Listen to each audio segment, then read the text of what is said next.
I'm George Alagaya. The top stories this hour. Mexico struggles with major flooding after storms battered both the Pacific and Atlantic coasts. Thousands of people are in temporary shelters. The military is helping evacuate affected areas. At least one person has been killed in Bangladesh in clashes during a nationwide strike. The biggest Islamist party called a two-day shutdown after the life sentence on one of their main leaders was changed to the death penalty. Now, it's hard to say how many decisions we make on any given day. Just this morning before GMT, for example, I've made several. Which tie to wear, for one, and how do I approach my interviews? Well, there are everyday decisions and life-changing ones, like making a career move or choosing a school for your child. On the face of it, these decisions ought to be easier to make in the 21st century. We've never had more information available, a mouse click away. But all that stuff can end up getting in the way. At least that's what my next guest thinks. Noreena Hertz's book is called Eyes Wide Open: How to Make Smart Decisions in a Confusing World. Do you find it a confusing world? Well, the world today is really different to the world of the past. It's this world of data deluge with conflicting expert opinion, marketers spin, political agendas. And our challenge is to navigate this world and work out who to trust, who to believe, and then what decisions to make. Now, you talked about digital deluge, and I do want to come on to that in a second, but what prompted you to write this book?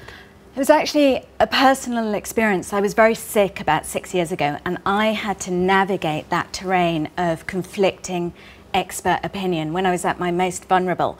And I think one of the things that got me through it, maybe because I'm a professor, is I started thinking about how it is we make decisions.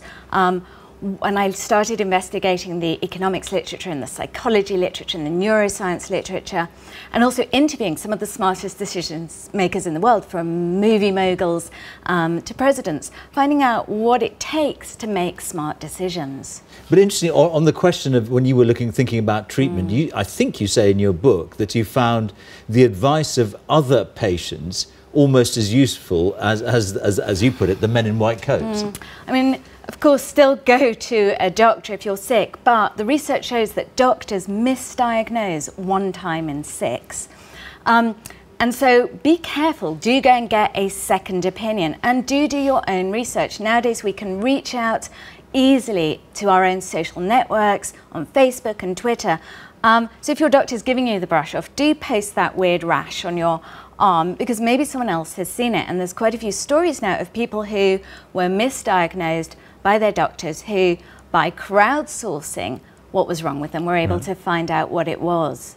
Look, so let's talk about this digital deluge, as you call it in the book. I mean, you're talking, Twitter feeds, you're talking emails. I mean, it's impossible to write something without, a little envelope flashing up. No. And every time you check an email, it takes you 22 minutes to get back to the same level of focus you were at before. Really? How do you know that? Research. Really? Trust an expert. No, seriously? Yeah, seriously. Because, I mean, we're getting emails coming in all day. Yeah, so one of the things that I recommend is where you can, and it's much harder obviously for you to do, but where you can, batch your emails. Something as simple as that, not looking at your emails as they come in, but looking at them even every hour if you can, makes a big difference to your concentration, because we're bombarded with this drip, drip, drip of information, and that's really bad for decision making. It makes us very stressed, it makes us less able to think. And one of the things, I mean, in a sense, when I looked at the book, I mean, some of it is kind of common sense, but sleep is a big and important factor. Yeah. President Clinton talks about how the worst decisions he ever made in office were because he hadn't had enough sleep. Also, eating. I mean, again, it sounds like common sense. There was research done in Israel on judges, on how they granted parole. And what determined it? Was it the gender of the applicant? Was it the ethnicity? Was it the type of the crime? No, it was whether the judge had recently eaten. If you went before a judge at 10 a.m. just before the mid-morning snack, disastrous, 0% chance of getting parole. If you went just after, that shot up to 65%. Just before lunch, 10%. After lunch, 65%. So eat, sleep, some basics, but can really make you make smarter decisions. We're going to have to leave it there, but there's plenty more like that, isn't there, in the book. Thank you very much for coming in, Noreena Hertz. Thank you. Let me give you a quick reminder of our top story here on GMT.